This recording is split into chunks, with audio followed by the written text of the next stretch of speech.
എല്ലാ പ്രിയ വിദ്യാർത്ഥികൾക്കും പുതിയൊരു വീഡിയോയിലേക്ക് സ്വാഗതം. കാലിക്കറ്റ്, കേരള, കണ്ണൂർ, എം.ജി യൂണിവേഴ്സിറ്റികളിൽ ഡിഗ്രി പ്രവേശനത്തിന് പോകുമ്പോൾ വിദ്യാർത്ഥികൾ അഭിമുഖീകരിക്കേണ്ടി വന്നൊരു ഇത് തന്നെയാണ് അബാർ ഐ ഡി അല്ലെങ്കിൽ ABC ID എന്നൊക്കെ പറയും.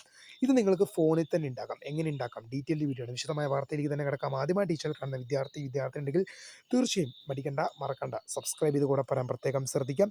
സബ്സ്ക്രൈബ് ചെയ്തതിനൊപ്പം നോട്ടിഫിക്കേഷൻ ബെല്ലുകൾ ഓൾ ഓപ്ഷൻ എനേബിൾ ചെയ്യാനും ചാനൽ വീഡിയോസ് നിങ്ങൾക്ക് ഉപകാരപ്രദമാകുന്നുണ്ട്. തീർച്ചയായും ലൈക്കും കൂടി ചെയ്യാനും അതുപോലെ നിങ്ങളുടെ സുഹൃത്തുക്കളിലേക്കും ഷെയർ ചെയ്ത് കൊടുക്കാനും കൂടി പ്രത്യേകം ശ്രദ്ധിക്കാം.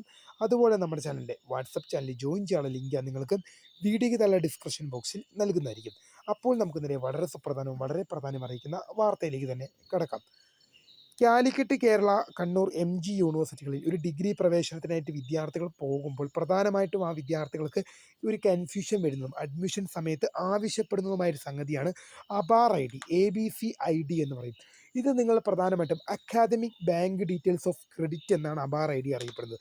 ഞാൻ കഴിഞ്ഞ വർഷം പ്രവേശനത്തിന് പോയപ്പോൾ എൻ്റെ അടുത്തും ഇതൊരു പ്രശ്നം വന്നായിരുന്നു. കാരണം അന്നേരം സംഗതി എന്താണെന്ന് പോലും എനിക്കറിയത്തില്ല. സത്യം പറയുകയാണെങ്കിൽ എന്താണ് ഇതുണ്ടാക്കാൻ ഞാൻ കുറേ കഷ്ടപ്പെട്ടു. പക്ഷേ ഇപ്പോഴാണ് മനസ്സിലായത് സിമ്പിൾ കാര്യം തന്നെയാണ്. കാരണം എനിക്കുണ്ടായ ആ കഷ്ടപ്പാട് നിങ്ങൾക്ക് വരാൻ പാടില്ലെന്ന് കരുതിയാണ് ഞാൻ ഈ വീഡിയോ ചെയ്യുന്നത്. അബാർ ID ഉണ്ടാക്കാൻ നിങ്ങൾക്ക് academic bank details of credit എന്ന് നിങ്ങൾ ഗൂഗിളിലോ ക്രോമിലോ അടിക്കുക. Academic bank details of credit. Academic bank details of credit എന്ന് ഗൂഗിളിലോ ക്രോമിലോ അടിച്ചു കഴിഞ്ഞാൽ നിങ്ങൾക്ക് ഗവൺമെൻറ് ഓഫ് ഇന്ത്യ ഗവൺമെൻറ്റിൻ്റെ ഒരു ഒഫീഷ്യൽ പേജിലേക്ക് നിങ്ങൾക്ക് പോകാൻ സാധിക്കും. ആ ഇന്ത്യ ഗവൺമെൻറ്റിൻ്റെ ഒഫീഷ്യൽ പേജിൽ നിങ്ങൾക്ക് എന്ത് ചെയ്യാൻ പറ്റും? അവിടെ നിങ്ങൾക്ക് അബാർ ID ക്രിയേറ്റ് ചെയ്യാം. അവിടെ നിങ്ങൾക്ക് മേളിൽ ഒരു പ്രൊഫൈലിൻ്റെ ഒരു ഓപ്ഷൻ കാണും. അതിൽ സ്റ്റുഡൻറ്റ് ലോഗിൻ എന്നും കാണും. ഒഫീഷ്യൽ ലോഗിൻ കാണും. നിങ്ങൾ സ്റ്റുഡൻറ്റ് ലോഗിനാണ് ക്ലിക്ക് ചെയ്യേണ്ടത്.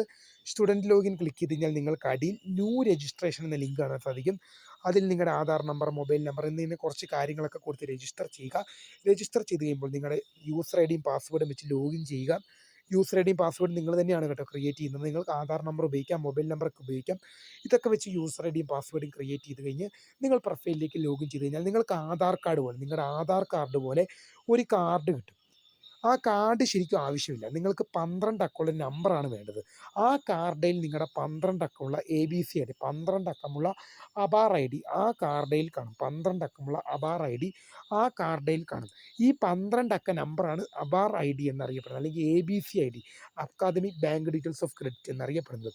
ഡിഗ്രി പ്രവേശനത്തിന് പോകുമ്പോൾ ഇനി നിങ്ങൾ ഭാവിയിൽ ഫർദർ PG, B.Ed, PhD ഒക്കെ പോകുമ്പോൾ പ്രധാനമായിട്ടും ആവശ്യമുള്ളൊരു കാര്യം തന്നെയാണ് അബാർ ID എന്ന് പറയുന്നത്. അപ്പോൾ നിങ്ങൾക്ക് ക്രിയേറ്റ് ചെയ്യാൻ ഇത്ര മാത്രമേ ചെയ്യേണ്ടതുള്ളൂ. വീഡിയോ ഇഷ്ടപ്പെട്ടാൽ ലൈക്ക് ചെയ്യുക, ഷെയർ, സബ്സ്ക്രൈബ്. അപ്പോൾ my name is Kritha, founder of Scribe for the career and thanks for watching. By.